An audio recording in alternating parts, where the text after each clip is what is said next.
Entonces, bueno, soy Patricia. En parte, o sea, voy a tratar de tocar 3 temas, 15 minutos para cada uno. Quiero disculparme, no tenía muy clara la dinámica de los tiempos en el taller, entonces yo había pensado que eran como 3 temas, 3 horas, entonces voy a tratar de condensarlo de 3 temas, 15 minutos. Lo primero que quiero hablar es un poco de un paper que les mandé, como, no sé si les distribuyeron la bibliografía que les recomendaron, no sé, como que hacer una sinopsis breve del trabajo mío que les pedí que leyeran.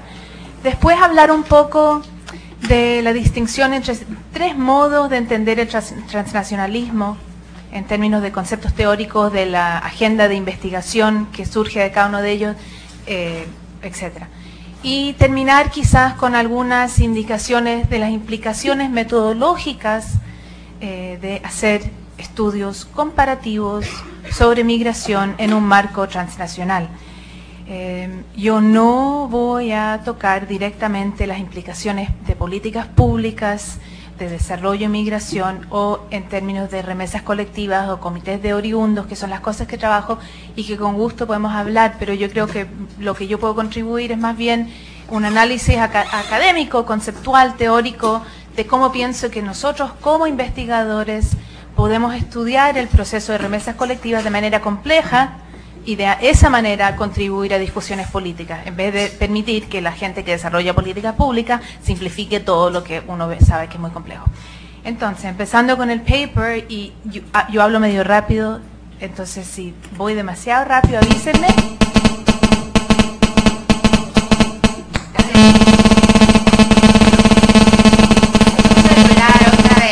Es un celular, no soy yo.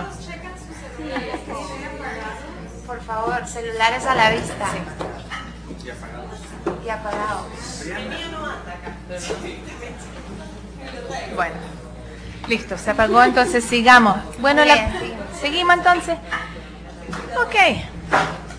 Apaguen los... ¿Sí? ¿Están? Sí. Listo. Bueno, entonces hablando un poco del paper que les mandé, Transnational Geographies of Immigrant Politics.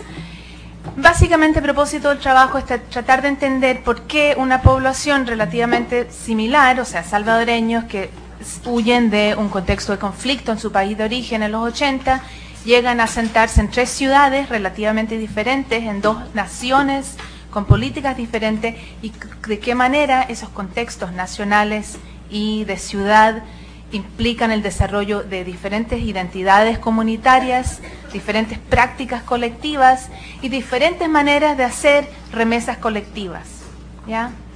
Típicamente cuando se estudian a los salvadoreños, se estudian en Estados Unidos, se estudian en Los Ángeles, y asumimos que ese tipo de patrón de acción política, el comité de oriundo, el comité de pueblo, es la única manera de accionar del salvadoreño, ¿ya?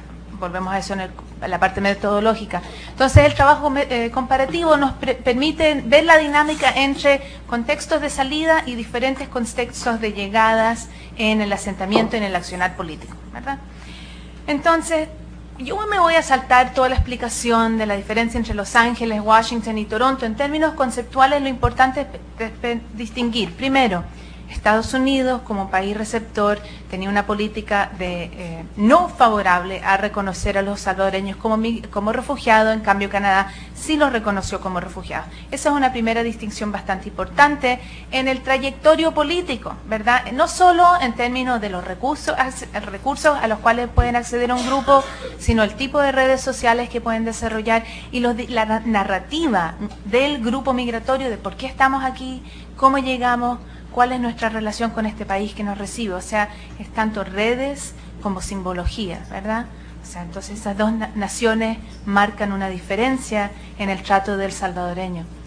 En esas 3 ciudades también hay diferencias que tienen que ver con diferencias en los mercados laborales de cada ciudad, dinámicas de lo que se llamarían residential settlement patterns, o sea, patrones de asentamiento residencial, si los migrantes están todos salvadoreños concentrados en un gueto o en un barrio multicultural, o si hay segregación racial. O sea, ese tipo de dinámicas marca la relación del nuevo inmigrante con esta ciudad. Toronto, Los Ángeles y Washington son contextos muy diferentes, ¿ya? O sea, no vamos a entrar en el detalle, pero Toronto es una ciudad multicultural, no hay esa dinámica de gueto racializado, ya la gente se dispersa. Ahora, por un lado, eso facilita la integración y por otro lado, al dispersarse, las redes sociales también se dispersan, o sea, la capacidad de accionar político varía. En el caso de Washington o Los Ángeles, tenemos comunidades salvadoreñas que entran de manera indocumentada y se asientan relativamente concentrados, en parte por la dinámica que ofrece esas dos ciudades, ¿verdad?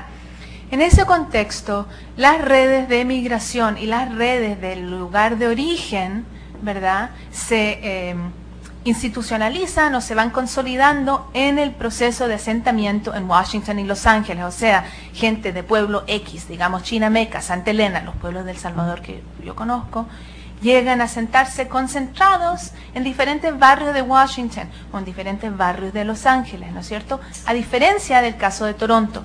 Esas dinámicas de asentamiento tienen un impacto en el accionar político. El hecho que la remesa colectiva en Washington y en Los Ángeles se da a través de la definición del colectivo como un grupo que se une por ser del mismo lugar de origen, ¿verdad? Esa manera de accionar político no es el caso en Toronto, ¿verdad? Porque ese tipo de red nunca existió. O sea, ese tipo de trabajo comparativo nos permite entender que el salvadoreño no solo se organiza por comité de oriundo y que es el contexto de ciudad y de nación que hasta cierto punto van determinando ese outcome, o sea, ese resultado, ¿verdad? Entonces aquí tenemos estos tres grupos en estas tres ciudades. Y en la primera parte del trabajo básicamente trato de entender esa constitución de diferentes identidades colectivas y por qué diferentes contextos nacionales y de ciudades diferentes marcan diferencias en la identidad colectiva. Bueno, en la segunda parte del trabajo, ¿cómo andamos como los primeros 15 minutos? Tampoco ando reloj, nunca ando reloj. 10 minutos, muy bien. Entonces, la primera parte del trabajo es el tratar de entender típica, o sea, parte de mi interés, yo creo, en los últimos, digamos, 5 años ha sido tratar de entender el accionar político de inmigrantes, viendo sus relaciones con otros actores de la sociedad civil. Típicamente, tradicionalmente, cuando hemos estudiado migrantes, vemos lo que hacen los inmigrantes y no nos hacemos la pregunta, bueno, ¿con quién están haciendo estas cosas? O sea, ¿con quién están hablando? ¿Con qué alianzas están formando? Con gente que quizás no son migrantes, ¿verdad? O sea, la relación migrante-no migrante, ¿verdad?, es importante. Entonces, en este trabajo, lo que trato de hacer es plantear, bueno, en Toronto, en Los Ángeles, en Washington, existen tres actores similares que se relacionan de diferentes maneras con el migrante salvadoreño, entre ellos y con la sociedad o canadiense o norteamericana. Y esos tres actores de la sociedad civil son el Movimiento Santuario, que son las iglesias, ¿verdad?, el Movimiento de Solidaridad Centroamericana y organizaciones que representan el agenda político y que representan al FMLN, o sea, a la guerrilla, a la organización político-militar de El Salvador en los 70 y 80, ¿verdad?, que ahora es un partido político, ya, etc. Entonces, ahí, y traten de acordarse algunos de estos pedacitos cuando hablemos de metodologías comparativas. El FMLN, el Santuario y el Movimiento de Solidaridad tienen diferentes agendas políticos en cada una de esas ciudades, ¿verdad? Tomemos el ejemplo del FMLN. Los Ángeles es el centro más importante fuera de El Salvador para el FMLN. Es el centro más fuerte económicamente, es el centro que da dirección y da línea política para todas las organizaciones del FMLN en el mundo, ¿verdad? El diálogo es El Salvador, Frente de Guerrilla, la Ciudad de México, el DF, Los Ángeles. Y esos tres actores determinan una agenda política, ¿verdad? Entonces, desde el FMLN en Los Ángeles tenemos que asumir que es fuerte, que tiene un interés fuerte en dialogar con la inmigrante y hacer educación política. A diferencia, al otro lado del contraste sería Toronto, donde el FMLN, básicamente el FMLN existe en Toronto en los 70s y para comienzos de los 80, o sea, antes de que lleguen los inmigrantes, realmente ha tenido una decaída, en parte por conflictos dentro del frente, ¿verdad? No tenemos que entrar en detalle, pero entonces ese actor político en Toronto, era para mi dibujito, pero ya no necesitamos el dibujito. Ese mismo actor político en Toronto es un actor cuya línea política se determina por lo que dice Los Ángeles y que en gran medida es muy débil. No tiene una relación fuerte con los inmigrantes salvadoreños en Toronto, ¿ya? Entonces eso va afectando un poco la línea de trabajo político que hacen los inmigrantes por su cuenta, por la falta de diálogo con el FMLN, ¿verdad? Otra distinción clave podemos ver es en Washington, el FMLN en Washington fracasa, el trabajo de educación política con salvadoreños es muy débil y mucha gente, o sea, en el trabajo de campo la gente argumentaba cuando yo hice mi trabajo de campo, yo entiendo que hay gente, Daniela, creo que es una muchacha que está en el grupo, hola, que también ha hecho trabajo de campo en Washington. El entendimiento que a mí me dieron de la relación entre el FMLN y los salvadoreños migrantes era de que era gente que básicamente en parte por la tradición migratoria de salvadoreños a Washington, la región de donde venían, el tipo de violencia que habían vivido, debilitó mucho la capacidad del FMLN de hacer trabajo de educación política. Entonces vamos viendo que en cada una de estas ciudades hay un actor que se diferencia a nivel local, pero que también tiene vínculos a nivel transnacional. Acuérdense de esto cuando hablemos de metodologías experimentales y no experimentales, que sería la última parte de la discusión, ¿verdad? Entonces, el otro actor que está presente en los tres lugares, ¿verdad?, de diferentes maneras, es el movimiento Santuario. El movimiento Santuario es muy fuerte en Washington, en Los Ángeles es bastante más débil y tiene un diálogo constante con la agenda política del frente, y en Toronto está presente, pero ¿cuál es la gran diferencia? Que Toronto, dado que los salvadoreños entran al país como refugiados y que el gobierno de Canadá tiene una fuerte política de asentamiento con recursos, el rol de un movimiento Santuario, que en Estados Unidos es aplicar para refugio para la gente, darles dónde vivir, enseñarles inglés, o sea, en Toronto ese rol es del Estado. O sea que el movimiento Santuario realmente no tiene un rol fuerte en Toronto, ¿verdad? Entonces podemos asumir que, o sea, el mismo actor en diferentes lugares, pero también con vínculos transnacionales, porque el movimiento Santuario de igual manera, Santuario en Los Ángeles tiene contacto con Santuario en Washington, tiene contacto con Santuario en Toronto, y el accionar de ellos es coordinado. O sea, lo que estamos planteando es actores locales con vínculos transnacionales, ¿verdad? Entonces esa dinámica.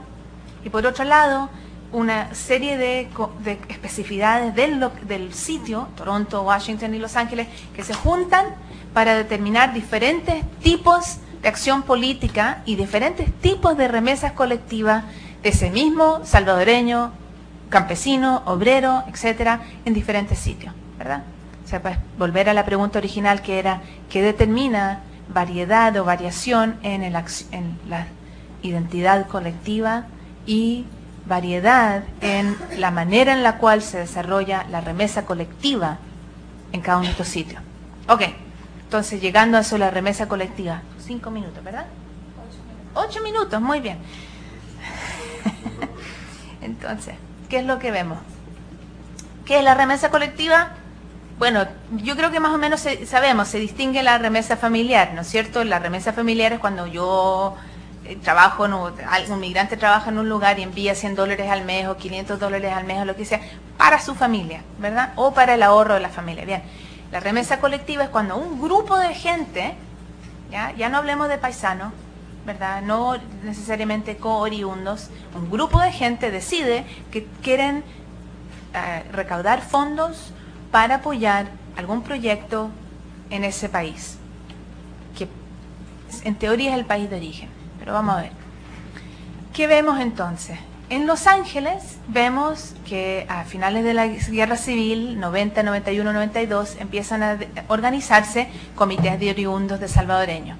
Gente del mismo pueblo, que más o menos vive en el mismo barrio, que se ayudaron entre sí en el proceso de asentamiento, que de cierta manera tuvieron bastante contacto con el trabajo político del frente, ¿verdad? Empiezan a recaudar fondos para diferentes proyectos. Listo.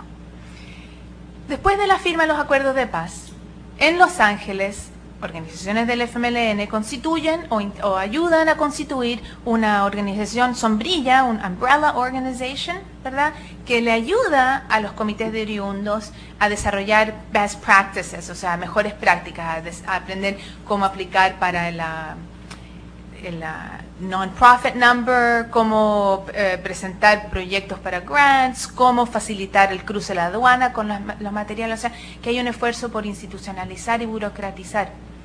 En Los Ángeles hay eso, sigue habiendo el contacto con el frente, y esos comités de pueblo, ahora entra otro actor, ¿verdad? Por eso el dibujito, porque hacer así no ayuda mucho, pero entra otro actor, que es el gobierno de El Salvador, ¿verdad? Que es posguerra, el gobierno de El Salvador muy interesado en desarrollar vínculos con salvadoreños en Estados Unidos, no en Canadá. Esta organización sombrilla entra en diálogo con el gobierno de El Salvador en un contexto en el cual el gobierno de El Salvador está tratando de captivar la remesa colectiva, y en ese diálogo, ¿verdad?, se abre lo que se llama el FISDL, el 3x1, empezó como 2x1, después era el 3x1, Unidos por la Solidaridad, así se llamaba el programa, que va a ser un programa de matching funds. El comité de pueblo pone X cantidad, Unidos por la Solidaridad pone otra cantidad para un proyecto en El Salvador. ¿Sí? Conceptualmente, el argumento del paper es el tratar de explicar ahora la distinción entre tipos de remesas colectivas en términos de los actores institucionales con los cuales este grupo que está desarrollando el proyecto entra en contacto, ¿ya? Entonces, en el caso de Los Ángeles vemos un proceso de institucionalización, la creación de una organización paraguas que entra en diálogo con el Estado Central de El Salvador. Y en ese proceso, la noción de por qué hacemos la remesa colectiva de esos comités de oriundos vincula su proyecto local o translocal en un proyecto transnacional. Nuestro proyecto como comité de oriundos refleja nuestra participación en la reconstrucción de El Salvador como nación. O sea, es transnacional, ¿entienden?, a distinción de translocal. O sea, el discurso del comité, el discurso que maneja el comité es, sí, es verdad, es para mi pueblo Santa Elena, pero yo lo hago como hermano lejano de El Salvador. O sea, que hay ese doble discurso del local y el nacional. O sea, que uno ve una diferencia en escala de lo que vamos a ver ahora en el caso de Washington. Sí. ¿Quién hace esa distinción de translocal a transnacional? ¿Conceptualmente o en términos de los actores? Conceptualmente. El translocal, transnacional, hay un debate de hacer o no hacer esa distinción, ¿ya? Y podemos llegar a eso en un segundito si quieres. Sí, gracias. ¿Ya? Pero digamos, simplemente translocal implica un nivel de geografía, pueblo a barrio, por ejemplo. Transnacional se presta más al que se reconoce un discurso, una identidad que implica pertenencia en la nación. ¿Okay? Y cuando veas el caso de Washington vas a ver a lo que me refiero. ¿Okay? En el caso de Washington no tenemos esa articulación de comités a un grupo sombrilla, no tenemos un diálogo con el Unidos por la Solidaridad a comienzos de los 90. Yo sé que lo hay ahora, ya lo sé, por si alguien quiere mencionarlo. O sea, los discursos van cambiando, nada es estático, ¿verdad? Pero en este momento hacer el contraste nos permite entender diferencias en escala de remesa colectiva. ¿Qué pasa en Washington? A comienzos de los 90, muchos comités de pueblo, chiquititos, muy informales, se ve poca institucionalización, excepto un grupo con muchos recursos, ¿ya? Y con mucho contacto, pero en general muy chiquitito, y una tendencia no a scale up, a subir escala, sino más bien de fragmentación. O sea, comienzan como un comité de pueblo y terminan como comité de cantón o comité de barrio. O sea que y ahí va eso de lo translocal. Y si hubiese algo más chiquitito que local, podríamos hablar de una fragmentación de lo local a lo mini local, nano local, ¿verdad? Porque hay esa fragmentación de identidades. Y el porqué de la remesa colectiva de ese grupo, cuando tú le preguntas, porque mi parroquia, porque mi barrio, ¿verdad? No yo, actor en remesa colectiva por la nación. O sea, no hay esa articulación. En el caso de Toronto, el gobierno de El Salvador no está presente.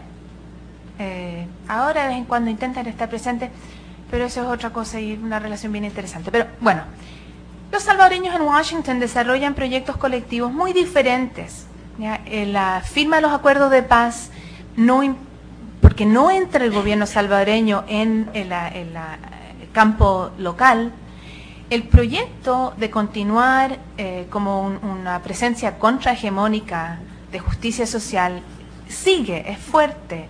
No hay esa ruptura, no hay esa cosa de decir la reconciliación implica establecer diálogo con el gobierno de El Salvador. Eso no ocurre en Toronto.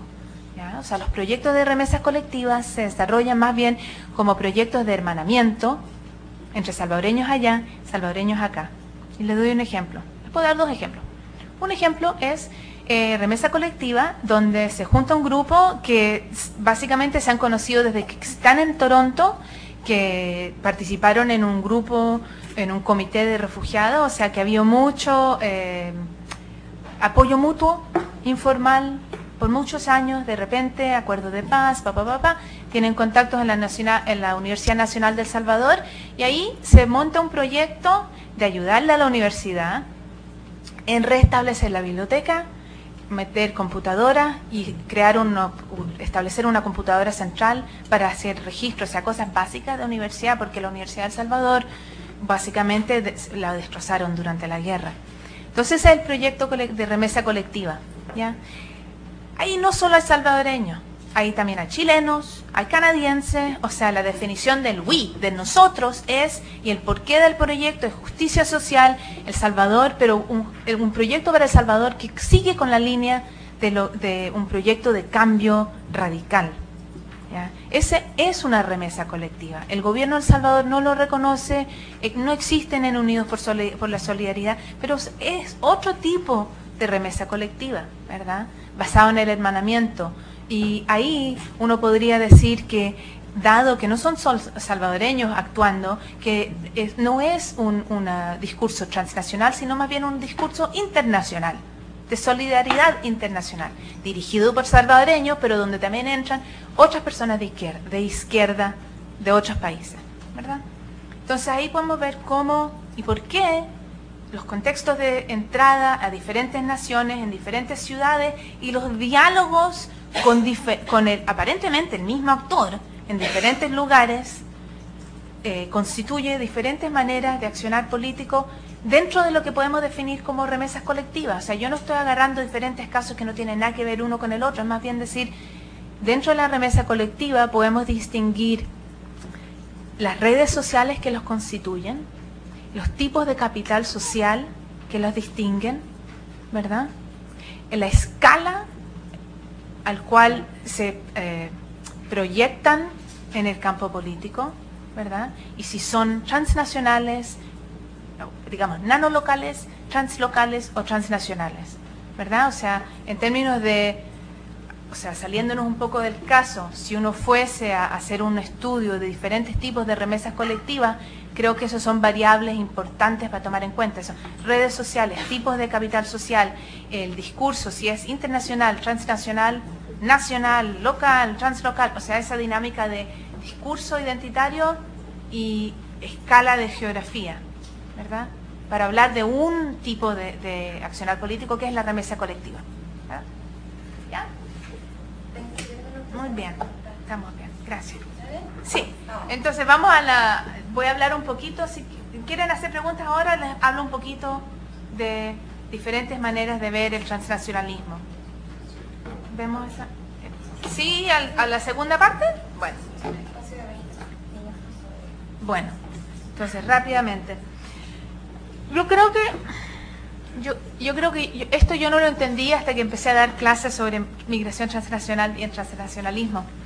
O sea, si algunos de ustedes han leído mi trabajo y el trabajo que hice con Alejandro Portes, yo vengo de un punto en el debate del transnacionalismo y en este momento en mi vida, debo confesar, estoy en otro punto.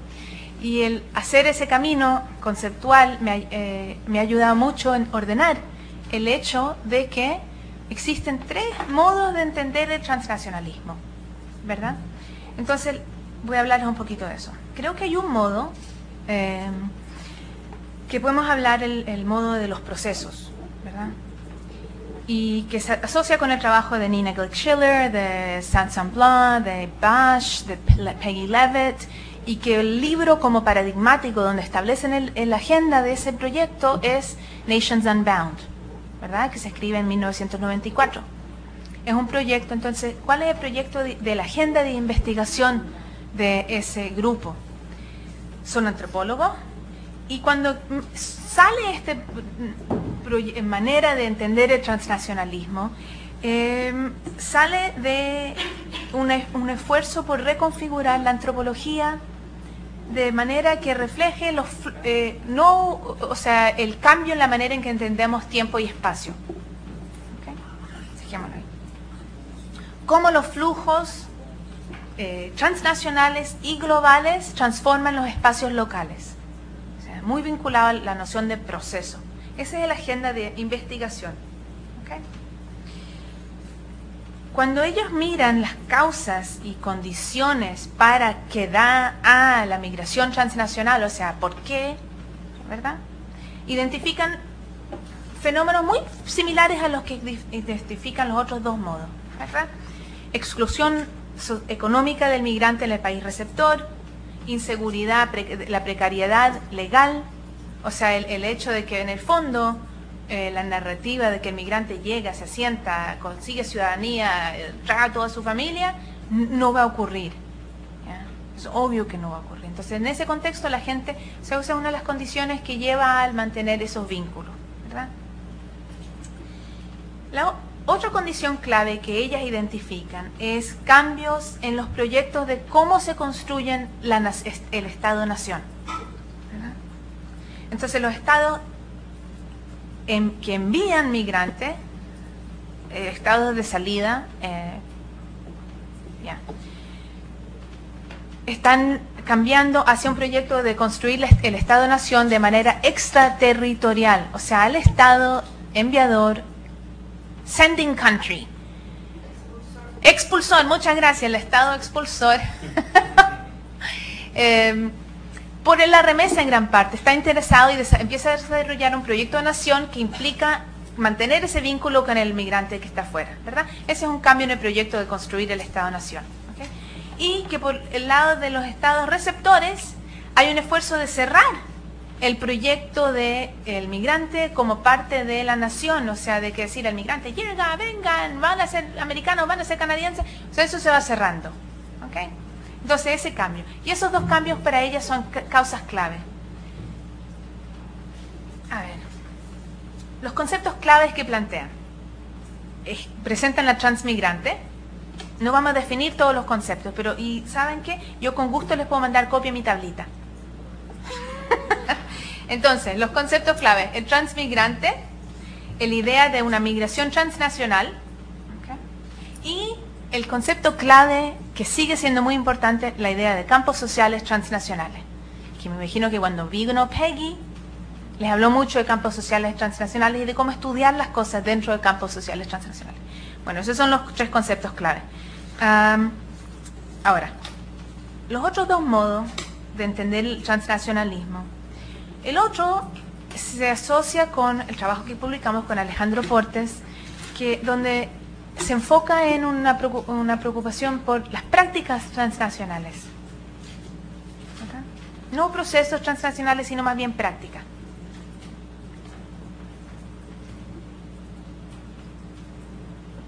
Ahora, en términos de una agenda de investigación, el interés por estudiar prácticas transnacionales sale de un diálogo con la sociología de la inmigración.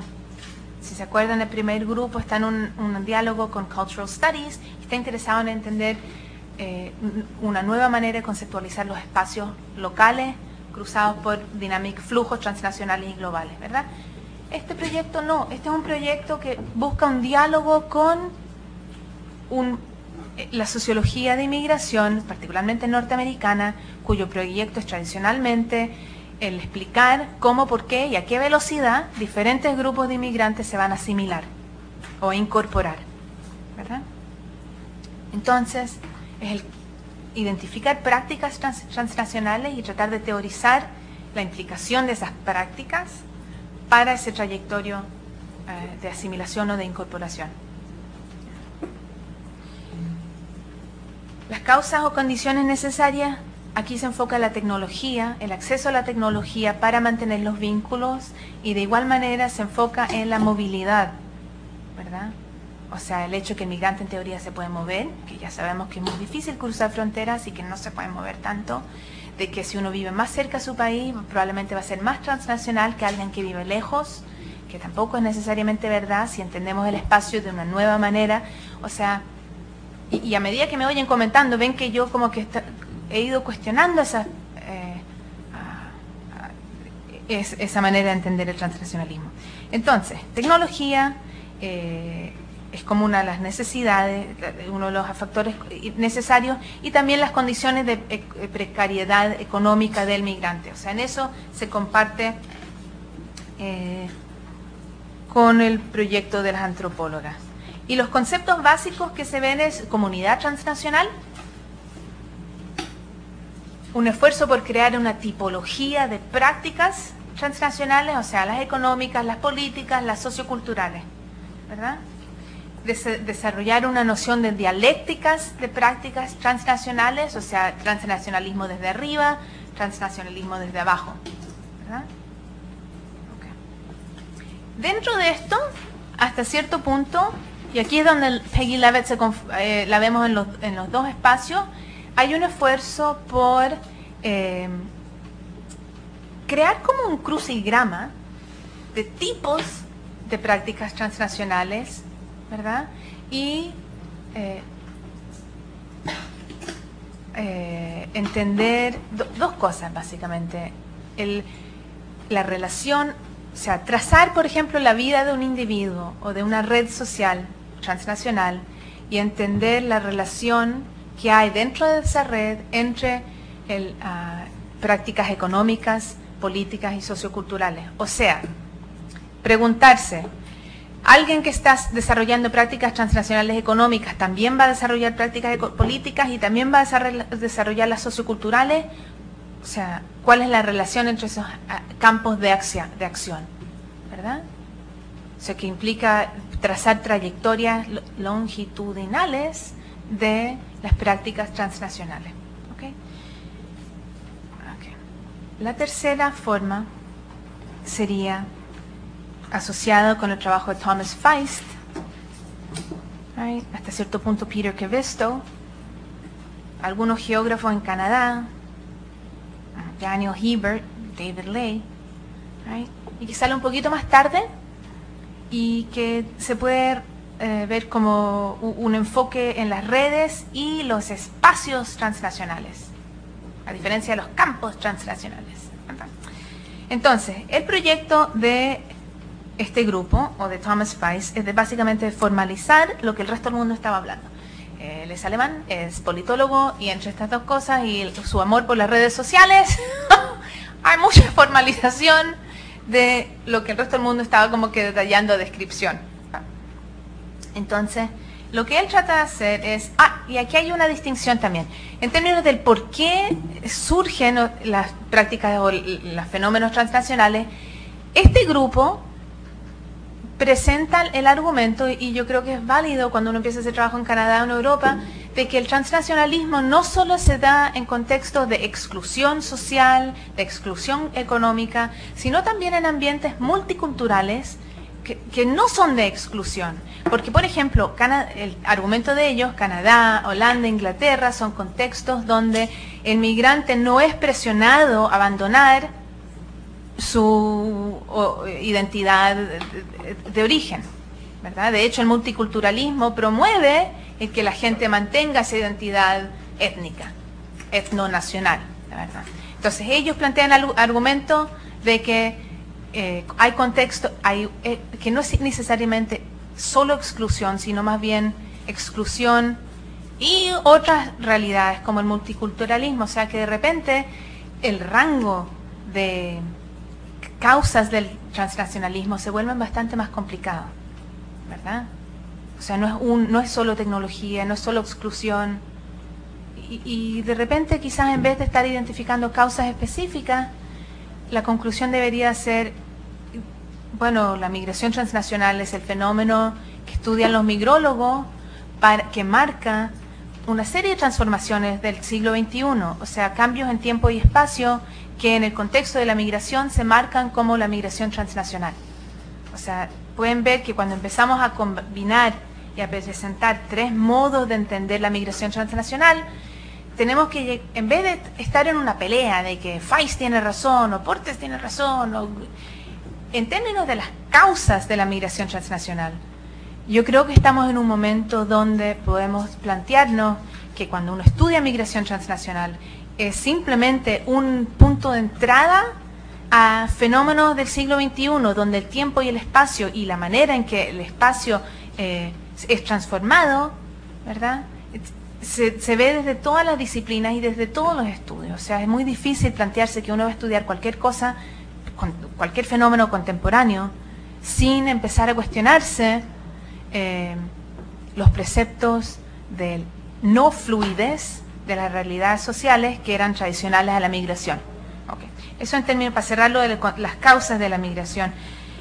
En términos de conceptos, el concepto más importante del tercer modo es el concepto de espacio social transnacional. ¿Okay?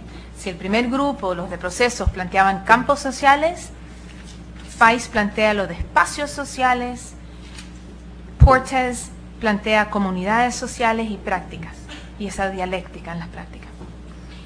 El espacio social transnacional es interesante contrarrestarlo con la idea de campo social transnacional. Cuando uno estudia campos sociales transnacionales, lo que intenta ver es cómo el flujo, o simbólico, material, etcétera, entre dos puntos, ¿verdad?, va desarrollando circuitos cada vez más densos de contacto que generan un nuevo espacio transnacional, ¿verdad?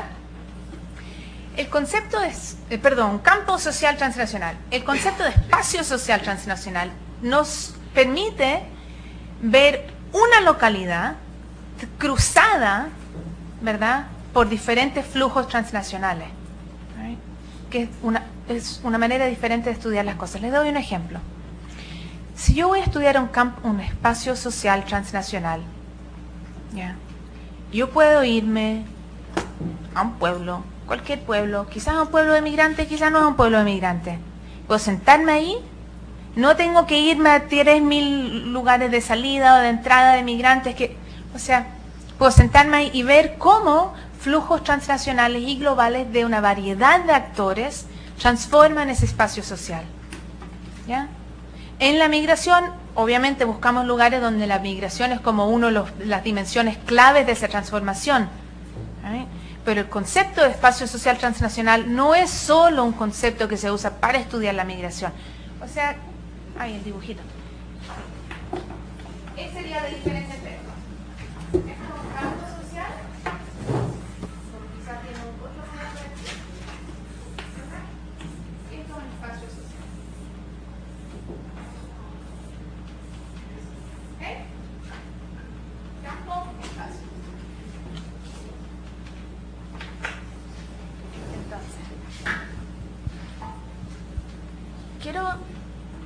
Eso fue como que quick and dirty version. Les mando mi cuadrito, que yo creo que les va a ser muy útil, porque en cada una de las áreas donde se ha desarrollado el estudio de la migración transnacional, transformación de familias, ethnic entrepreneurship, acción política, uno lee y piensa que todo el mundo que está hablando, por ejemplo, de familia, está entrándole con el mismo punto de partida, pero conceptualmente hay gente que está interesado en estudiar prácticas y que están en un diálogo con teorías sobre migración mainstream de Norteamérica y de Europa. El modelo de cómo la práctica transnacional transforma la trayectoria de asimilación, o cuál es la relación entre asimilación y transnacionalismo, ¿verdad?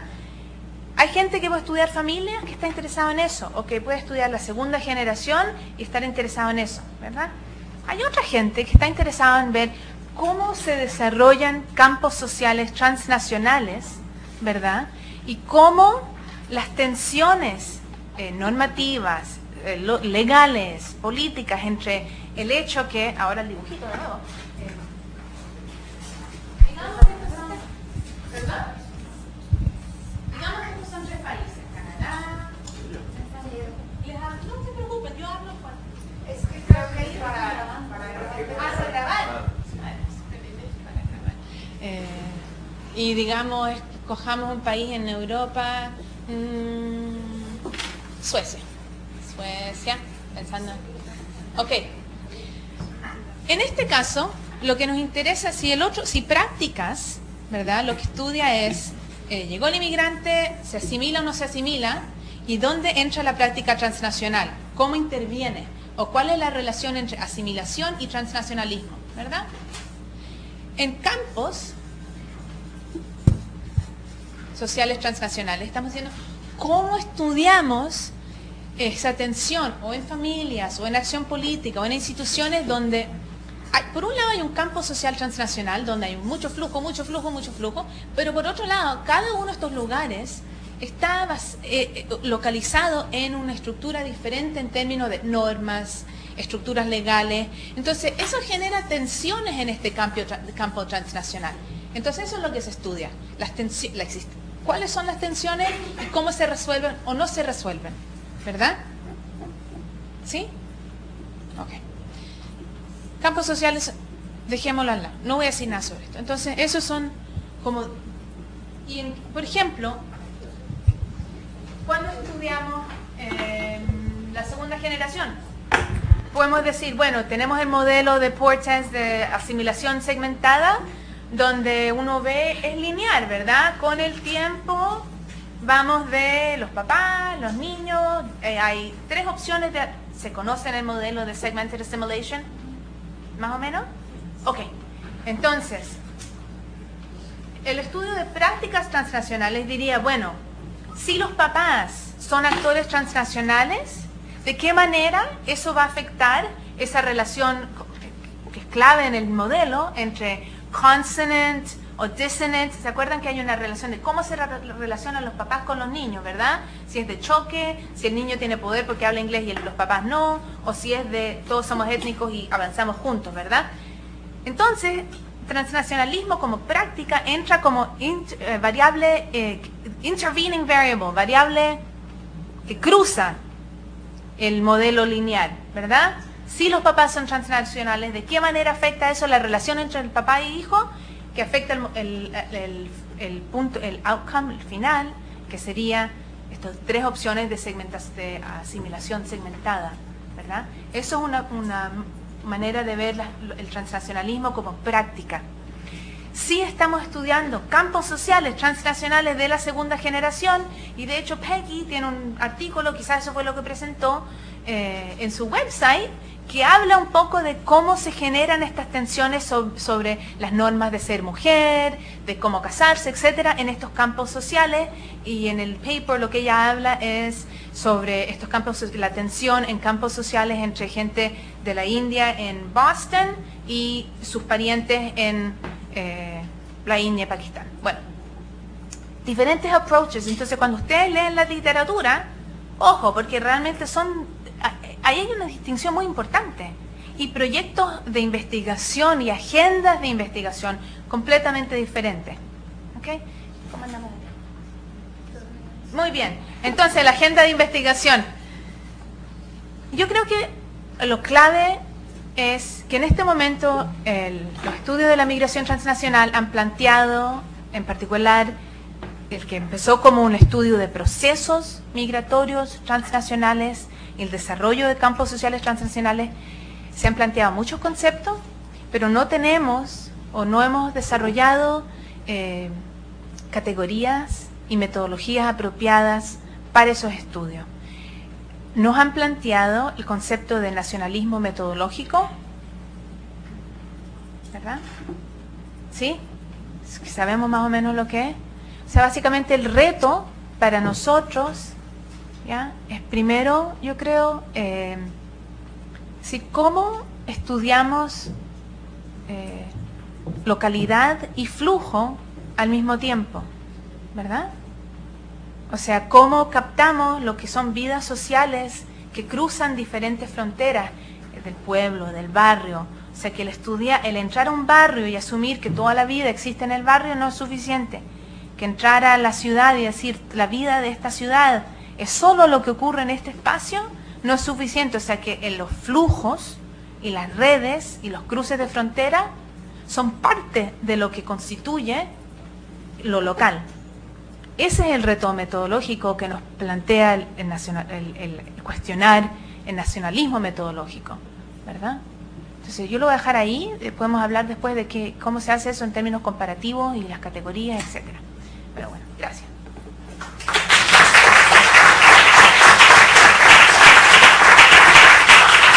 Fueron 45 minutos exactos. Le agradecemos a la doctora por el uso eficiente del tiempo y tan sugerente presentación y abrimos el espacio ahora para preguntas. Empezamos, a ver, creo que estás tú primero, tu nombre por favor, Leticia, sí. Luego Mike, a ver, ¿quién más? Luisa, Daniela y Javier. En ese orden, por favor. ¿Comenzamos? Buenas tardes, gracias doctora por esta excelente charla. Mi nombre es Leticia Hernández Vega y soy académica de la Universidad de Guadalajara. A mí me gustaría preguntarle sobre la primera parte que nos comentó del accionar político y todos los resultados que encontró en las organizaciones de salvadoreños, si es que podemos encontrar semejanzas o diferencias con el accionar político de las organizaciones de migrantes mexicanos.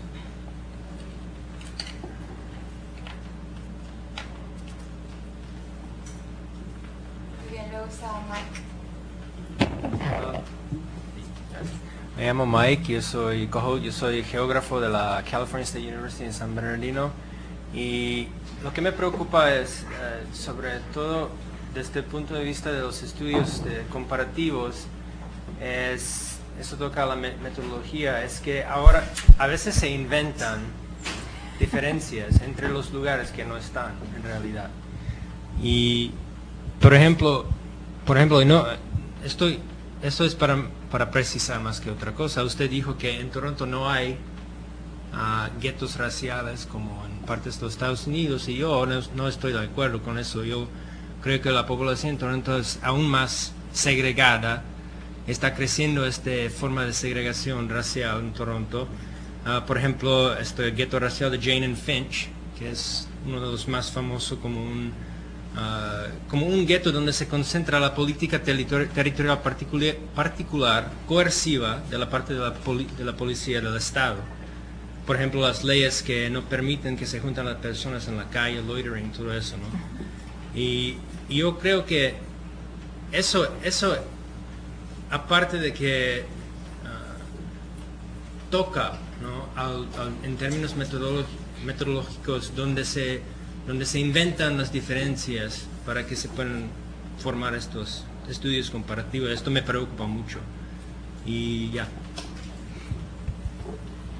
Daniel, bueno, Luisa. Soy Luisa Frey de la Universidad de Wisconsin-Madison. Muchas gracias por su exposición. De verdad, su diferenciación de los modos de las teorías de transnacionalismo me va a ayudar un montón en mi trabajo. Y por eso quiero aprovechar la ocasión para compartir con usted una duda que yo tengo respecto a mi trabajo.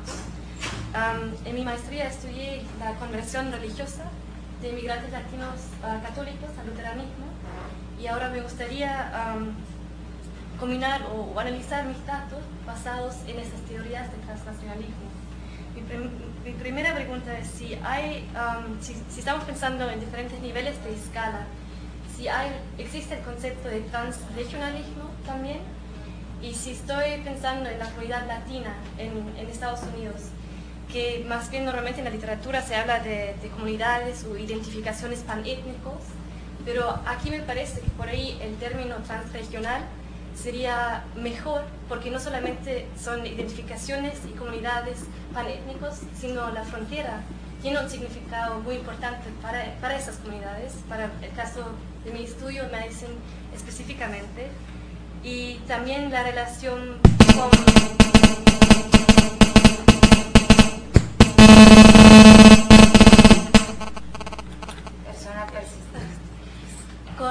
la cultura del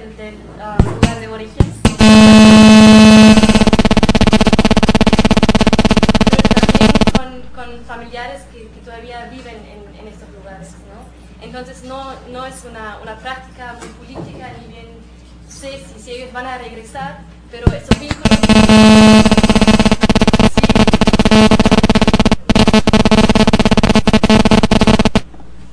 sí tienen una gran importancia, ¿no? Entonces esa es la primera pregunta, este concepto de transregionalismo, y si usted opina que tiene sentido en este contexto. Y segundo, si estoy analizando entonces la manera en cual esta comunidad panétnica o transregional también influye la manera de ser luterano en Estados Unidos, en mi estudio, y si quiero combinar diferentes modos de teorías de transnacionalismo, ¿cómo lo hago en un artículo? ¿Lo hago en mi introducción? ¿Lo hago no? Para realmente estar segura que me expresa bien. Y la última pregunta, viendo estas teorías o diferentes modos de teorías de transnacionalismo, hay estudios en cuales se combinan estas teorías con los conceptos de diáspora, y en su opinión tiene sentido tratar de hacerlo. Y ahora estoy pensando, por ejemplo, en la teoría de Diasporic States de Afta Brau. Sí, y con eso, gracias. Gracias, Luisa. Nos falta Javier y Daniela. Soy Javier Ávila, antropólogo por la universidad, candidato a doctor por la Universidad Autónoma de Barcelona. Espero algún día terminar la tesis. Y yo hago un estudio comparativo de argentinos, dominicanos y peruanos en Barcelona, ¿no? ¿Y de ecuatorianos? Peruanos, argentinos y dominicanos en Barcelona. Y trato de hacer un estudio comparativo y trabajamos mucho con formalización de redes, ¿no? Usamos, de hecho, software para reconstruir las redes sociales de las personas, ¿no? Así, unas cosas un poco complicadas. Bueno, la pregunta que yo le quería hacer, encendido, perfecto, es si para los estudios comparativos con comunidades de orígenes nacionales diferentes, si la condición de nacionalidad de origen le parece que es una categoría importante, porque yo creo que por lo menos cuando uno trabaja con argentinos, dominicanos o peruanos, uno encuentra una diversidad en cada colectivo. No es lo mismo un argentino de Buenos Aires que alguien de la Patagonia o de Córdoba o de Tucumán. No es lo mismo un peruano de Lima o un que es urbano, limeño, criollo, como le decimos allá, o un peruano andino, quechohablante, rural, de una comunidad campesina, ¿no? Y no es lo mismo un dominicano de la capital o depende de las regiones, ¿no? El origen étnico, el origen de clase, y normalmente en las sociedades receptoras se suele homogeneizar las diferencias con el rótulo argentinos, peruanos, dominicanos, ¿no? Y la comparación se hace a un nivel de homogeneidad que yo encuentro a veces muy dificultoso para trabajar. Quería una reflexión sobre eso y bueno, estoy muy encantado con la presentación, ha sido excelente. Le pasamos el micrófono a Daniela, por favor. Hola, le quería contar de la relación entre segunda generación y transnacionalismo. De pronto, profesor Juanito no me conoció. Pero yo sé que hay, pero lo que yo conozco hay solamente un libro sobre este tema, porque es el libro de Mary Waters, y bueno, quería saber de los mecanismos a la asimilación. Por ejemplo, ¿cuándo resulta la asimilación en consonant assimilation y cuándo resulta en dissonant assimilation con la segunda generación y prácticas transnacionales? Yeah.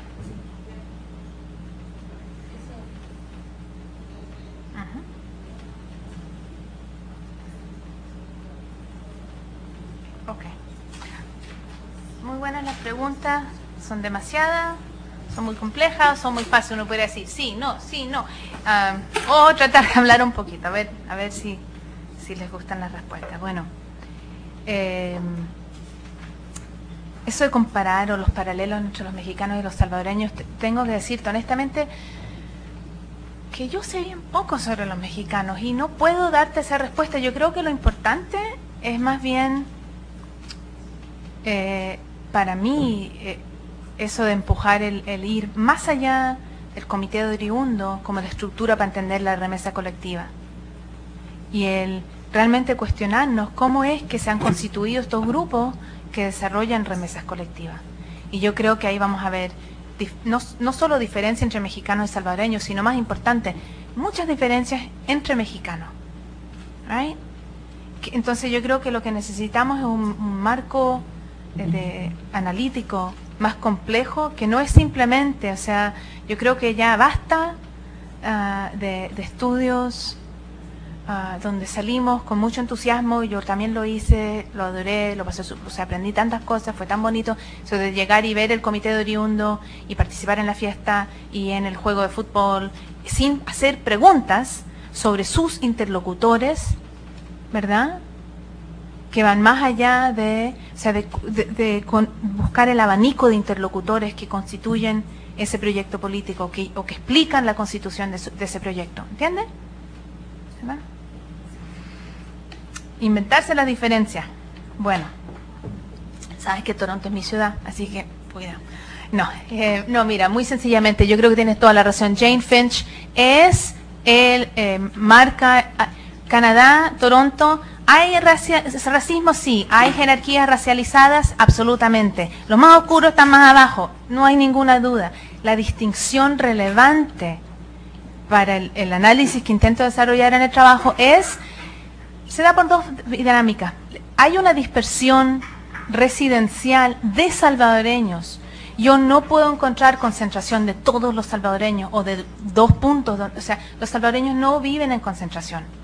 Y yo creo que ese es el punto más importante.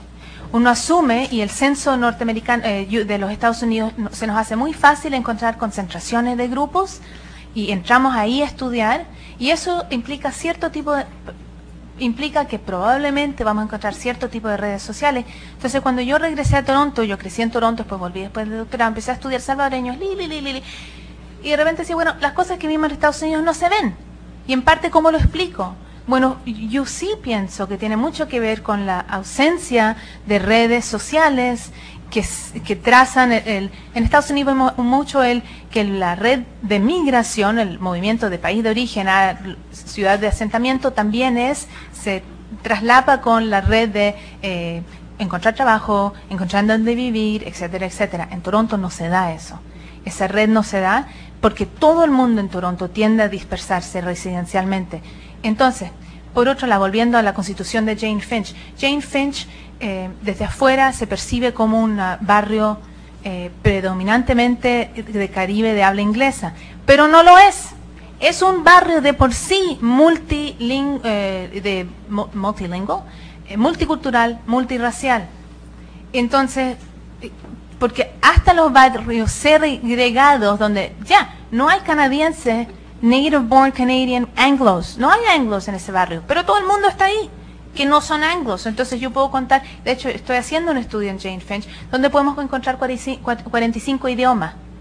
¿Right? En Toronto hay como 140 idiomas, en Jane Finch encontramos 45. Entonces, ya. Por otro lado, si los comparativistas inventan las diferencias, bueno, todos nos inventamos las realidades. Yo creo que es un reto contar una historia comparativa donde no simplifican las cosas, las aplanas para poder marcar el contraste. Yo creo que tienes toda la razón. Entonces, lo dejo ahí. O sea, yo creo que eso es un reto metodológico en parte. ¿Ya? A ver, modos.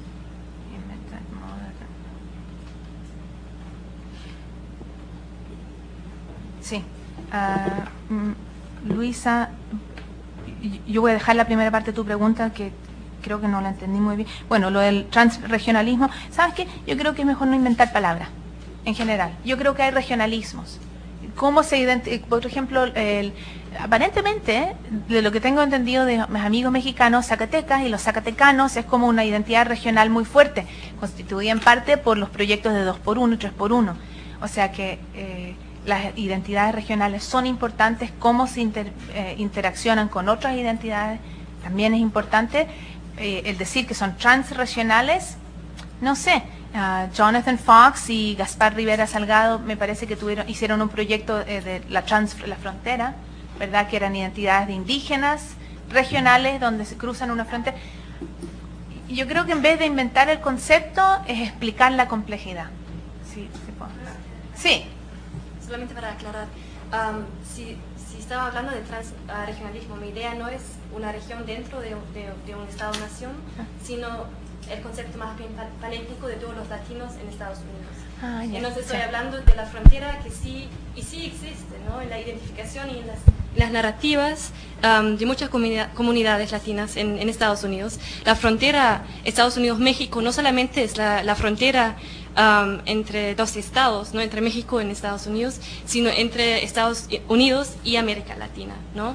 Y esta identidad panétnica, ¿cómo puedo incluir como esta noción, ¿no? Geográfica en el concepto de una identidad panétnica? Porque es más que esto. Existe esta relación geográfica. Yo creo que voy a volver a esa pregunta cuando hable un poco, comente un poco sobre lo de Javier y eso del asumir que un argentino es un argentino, ¿verdad? O sea, que un poco, volvemos a eso.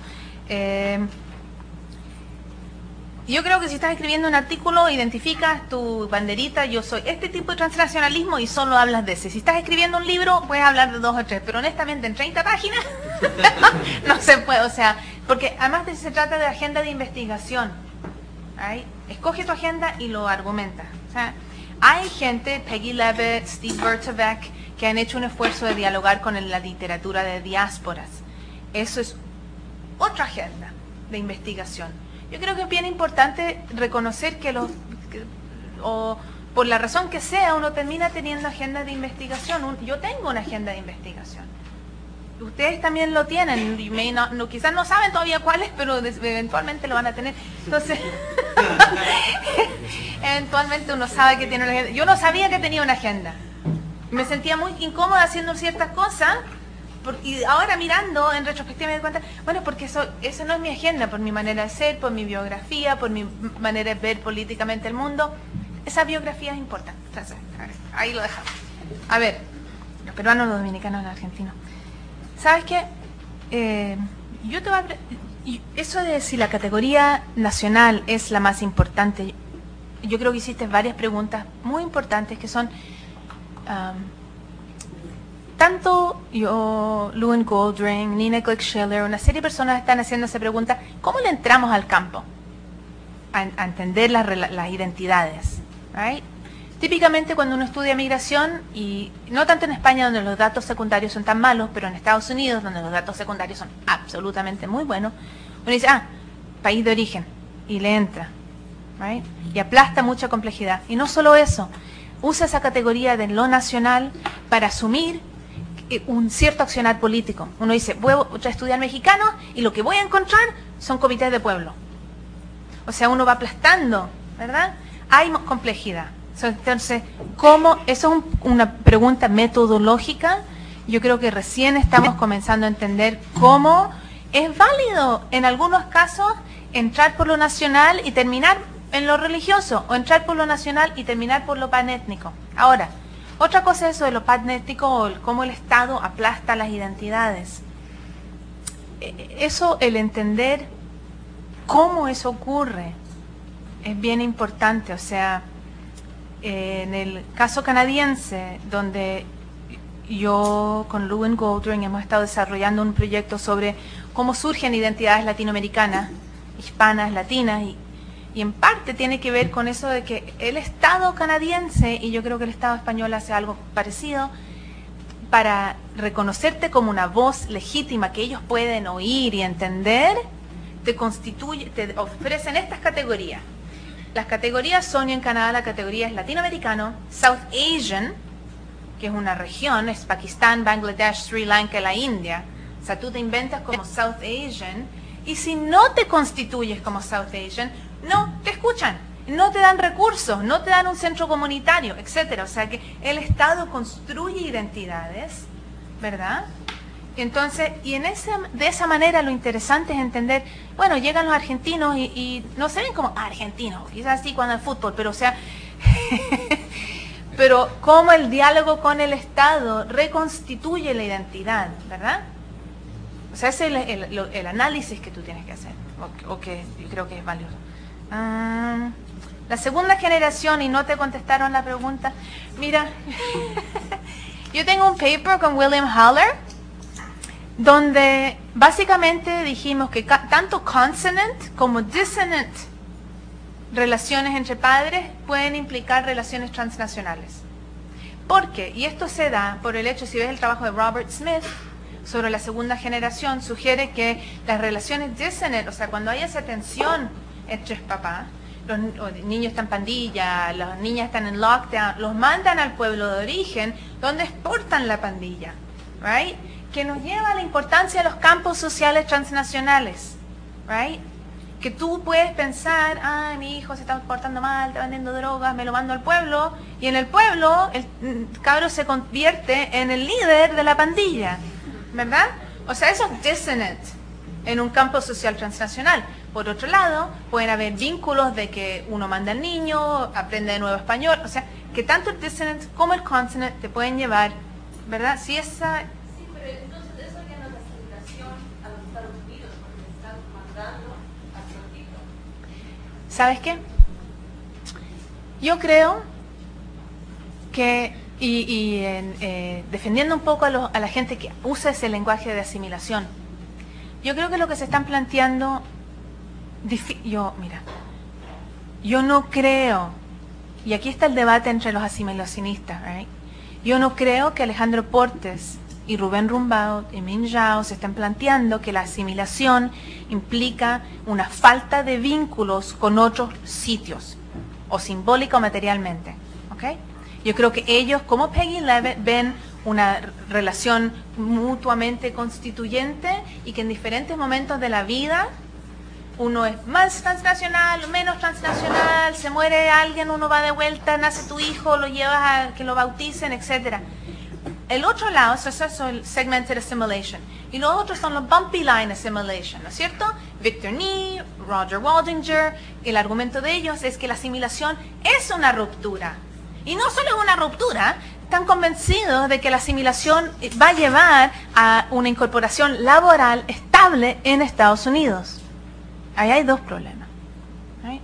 Pero entonces depende en el asimilacionismo, y que honestamente la segmented assimilation no es incompatible con la existencia de o prácticas o campos transnacionales. Ahí depende de ti en la agenda, ¿verdad? ¿Sí? Muy bien, creo que sí tenemos espacio para otra ronda de preguntas. Empezamos con Cintia, luego tenemos a Bárbara, Patricia y María. ¿Son todas? Sí. Todas. ¿Sí? Buenos días, también quiero agradecerle mucho la exposición, me ha ayudado a clarificar como estas formas de entender el transnacionalismo. No había entendido muy bien cómo, por dónde, pero y bueno, precisamente en esta vertiente va mi pregunta. Es si en estos tres modos de entender el transnacionalismo se trabaja el concepto de familia transnacional, y en cuál de ellos existen estudios, además de segunda generación, de hijos que se quedan en el lugar de origen, bueno, cómo se establecen los vínculos simbólicos entre hijos que se quedan en el lugar de origen y padres migrantes en otro destino. Esa es la pregunta. Gracias. Muy bien, Bárbara. Hablo Bárbara, trabajo con la Fundación Canadiense para las Américas en Ottawa, así que estoy muy contenta pues de ver otra canadiense aquí participando en el taller, pero del otro lado de la mesa. Usted ha comentado que el diáspora, o sea, los migrantes salvadoreños y salvadoreñas en Canadá, o más bien en Toronto, quizás, han rompido sus vínculos con el Estado salvadoreño como resultado de todo este proceso histórico distinto de las migraciones hacia los Estados Unidos, pero que ahora están cambiando las cosas y veo yo también un acercamiento entre el gobierno, la nueva administración sobre todo, de de El Salvador y el diáspora en Canadá, y me gustaría mucho saber en dónde están las cosas y en dónde, o sea, cuáles actores y factores están instigando este acercamiento y en dónde vamos. Gracias. Muy bien, Patricia. Gracias. Patricia Ruiz Navarro, de la Universidad de la Ciudad de Nueva York, CUNY, y no es relacionado con mi trabajo presente, que es sobre madres mexicanas, sino en algún momento estuve estudiando un poco sobre Ignacio Martín Baró, no se lo conoce, un jesuita español, que catedrático de la Universidad de El Salvador, que fue asesinado junto con un grupo de jesuitas durante la guerrilla. Y de ahí surgió un interés sobre el FMLN, y quería preguntarle, yo no conocía sobre este lazo transnacional que existe el FMLN con Los Ángeles, pero quería preguntarle si usted sabe, si existe el voto en el extranjero, no tengo idea, no conozco, y cuál es el rol que jugarán los salvadoreños en Los Ángeles en las elecciones de marzo, donde se perfila el FMLN como el candidato potencial a ganar las elecciones, y qué impacto tendrá en la política del país. Y luego, María. Buenas tardes, muchas gracias por su presentación. Mi nombre es María Gurrola. Ahí está. Soy estudiante del doctorado en Trabajo Social en Arizona State University. Y mi pregunta es acerca de transnacionalismo y su relación que le dio a asimilación. Y como Daniela preguntaba acerca de la asimilación segmentada, pero mi pregunta es acerca de estas otras teorías que están saliendo ahora de multiculturalismo y biculturalismo, y cómo se toma transnacionalidad en estas familias. Estoy interesada como Viridiana en familias que se quedan en México y cómo esto afecta, porque lo que usted comentó es acerca de asimilación a Estados Unidos, cómo esto va de regreso también para las familias de origen.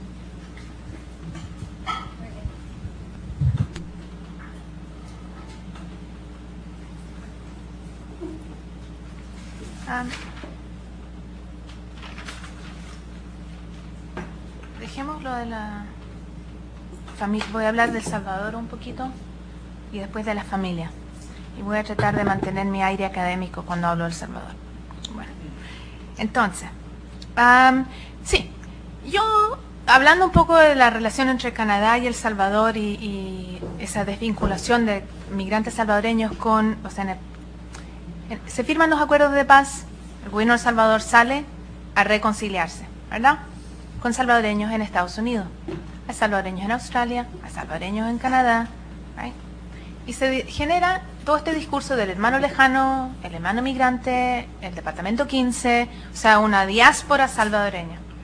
Pero en la práctica, cuando vemos relaciones entre el gobierno de El Salvador y salvadoreños en Canadá o en Australia, estaba relativamente ausente. Entonces, yo fui a entrevistar a gente de la embajada de El Salvador para tratar de entender un poco esa diferencia. Y fue muy interesante porque, o sea, claro, los salvadoreños en Canadá son un grupo chiquito, son 60.000. Envían mucho menos remesa. No están metidos en empresa. O sea, hay razones económicas por las cuales no va a haber un interés cuando un Estado solo se interesa por generar vínculos que garanticen la remesa, ¿verdad?, que es el proyecto económico de El Salvador.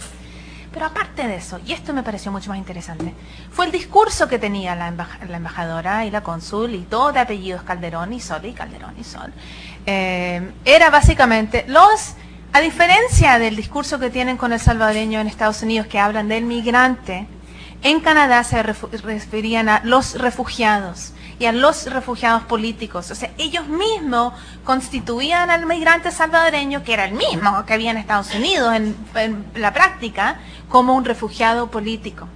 No solo eso, hablaban del refugiado político en Canadá como un refugiado dependiente de la asistencia social del gobierno de Canadá, o sea, on welfare, porque en teoría en Canadá no se aprende esa dinámica empresarial que uno aprendería como migrante en los Estados Unidos. O sea, que se iba generando todo un discurso de el tipo de salvadoreño que se había constituido por esa experiencia de vivir en un país con un Estado benefactor. ¿Ok? Y que en parte, entonces ahí a mí me interesa ver, bueno, esa cosa en los discursos de la diáspora, pero que nos lleva un poco de vuelta a cómo entender los estudios de la migración y del transnacionalismo. En el estudio de la migración y el transnacionalismo nos planteamos el país de origen, países receptores y una dinámica de políticas públicas del país expulsor de diáspora, como algo homogéneo. Pero en el fondo es muy fragmentado. Es fragmentado en términos de las políticas que desarrollan y en términos de los discursos. Ahora, 10, 15 años más tarde, de nuevo el Estado de El Salvador está en mis vistas o mis miras, porque ahí están firmando acuerdos con el gobierno de Canadá para desarrollar un programa, que ya lo firmaron, un programa de acuerdo para desarrollar programas de migrantes temporáneos, el Temporary Migrant Worker Programs, que es uno de los proyectos. Canadá tiene uno con México, con Jamaica, ahora tienen con El Salvador. Entonces, y fui a una presentación de la de los negocios, no sé si era alguien de la embajada, ya ni me acuerdo su título, que básicamente hizo, yo no sé si ustedes saben esos avisos que hacen en la tele para esos lugares que venden muebles, o hold the prices, son lugares que hacen avisos para vender muebles muy baratos y te dan, bueno, básicamente era eso. Esta mujer se paró enfrente del grupo, que era principalmente oficiales del gobierno de Canadá, para explicarles que el migrante salvadoreño era muy honesto, muy trabajador, más trabajador que el mexicano, muy barato, etcétera, etcétera. O sea que esos son los discursos que se desarrollan en diáspora. Ya, o sea, para plantearte un poco eso, El Salvador visto desde Canadá. En términos del FMLN y el transnacionalismo, yo quiero hacer un punto metodológico y después hablamos un poquito de las elecciones. Los estudios comparativos, y yo empecé mi proyecto de estudios comparativos viendo Los Ángeles, Toronto y Washington como dentro de un marco de métodos experimentales, ¿verdad? Las ciencias sociales intentan replicar los métodos de ciencias biológicas, ¿verdad? Ciencias duras, ¿right? Y lo aplican a las ciencias sociales. Y eso es el método con el cual a mí me entrenaron en sociología. Entonces tú asumes que Toronto, Los Ángeles y Washington son 3 unidades discretas, sin contacto entre sí, ¿verdad? Como si fueran 3 laboratorios, ¿no es cierto? Y comparas. Pero cuando tú te encuentras con ese flujo transnacional del FMLN, donde un actor local, el FMLN en Toronto, o en Washington, o en Los Ángeles, están vinculados, ¿verdad? Que su agenda político es determinado por México y por la guerrilla en El Salvador, eso de tener unidades discretas de comparación, no funciona. Y eso es uno de los grandes retos metodológicos de migración transnacional, que las localidades no son o sea, estos silos, o sea, estos espacios cerrados, sino más bien en un trabajo comparativo. Sí, Los Ángeles, Toronto y Washington son lugares muy diferentes, pero también los 3 están vinculados, ¿right? Y lo que pasa en cada uno de estos lugares, ¿right?, está relacionado a otros lugares. O sea que ahí hay un problema con los métodos experimentales en la comparación, ¿verdad? En términos de las elecciones, no hay voto en el exterior, hay influencia, ¿verdad? Lo que se puede decir, hay dinero. Igual como en República Dominicana, los salvadoreños recaudan una gran cantidad de fondos para enviar a las elecciones, ¿verdad? En Toronto, un abogado salvadoreño, hace poco me llegó el email, están tratando de recaudar $1 millón para apoyar a la candidatura de Mauricio Funes, ¿verdad? Ahora, entonces, gente que trabaja con el Frente recaudan fondos, pero de igual manera, Arena recauda fondos, ¿verdad? El gobierno que está en el gobierno actual y que es el gobierno de derecha, también recauda fondos, también está presente. Y no solo están presentes ellos, en las últimas elecciones presidenciales, cuando se pensó que el Frente podía ganar, Arena y el gobierno de Estados Unidos y los estados a nivel regional también empezaron a meter en los medios de que si ganaba el Frente iban a deportar a todos los migrantes. Entonces, ¿quién va a votar por un frente cuando va a perder su fuente de ingreso? O sea, cuando 20% de la población está fuera. Y en Estados Unidos mitad de la población que está no tiene residencia permanente. Entonces, los flujos transnacionales van más allá del accionar de migrantes, ¿verdad? También incluyen al gobierno de Estados Unidos, a otros actores. Entonces, eso para hacer corto lo de las elecciones. Familias transnacionales, y ahí termino, a ver, ¿qué podemos decir? Yo creo que la literatura, existen las 3 versiones de cómo entender la familia transnacional. Yo creo que algo importante que es como un avance metodológico, y vamos de vuelta a cómo definir categorías cuando uno hace estudios transnacionales. Y aquí la distinción, por ejemplo, no es entre cuantitativo y cualitativo, sino es una categoría. Cuando tú estudias familias, right, y defines la familia como el hogar, ahí tienes un problema, porque quedan afuera todos los que también toman decisiones y participan en el flujo de recursos y tienen autoridad que no están presentes, ¿verdad? Entonces la migración transnacional, con encuesta o con life histories o como sea que tú quieras hacerlo, tiene que hacer preguntas sobre esa toma de decisiones, sobre dónde está todo el mundo, mapear la geografía de la familia. Y yo creo que el trabajo de Luis Guarnizo nos ha demostrado, cuando él fue a hacer trabajo en Europa, de que las familias y los circuitos de la familia no son solo, y no, para los latinoamericanos también, no son solo Estados Unidos, país de origen, Estados Unidos, país de origen, ¿verdad? Sino que también hay flujo a Europa, de que hay estrategias familiares de posicionar a diferentes actores de la familia en diferentes mercados laborales, en España, en Canadá, en Colombia, en Venezuela y en Estados Unidos, la misma familia. O sea, entonces voy más por el comentario metodológico, y si te interesa más de literatura, claro, yo te puedo dar, o sea, a nivel personal. Sí. Bueno, eso sería todo por esta parte.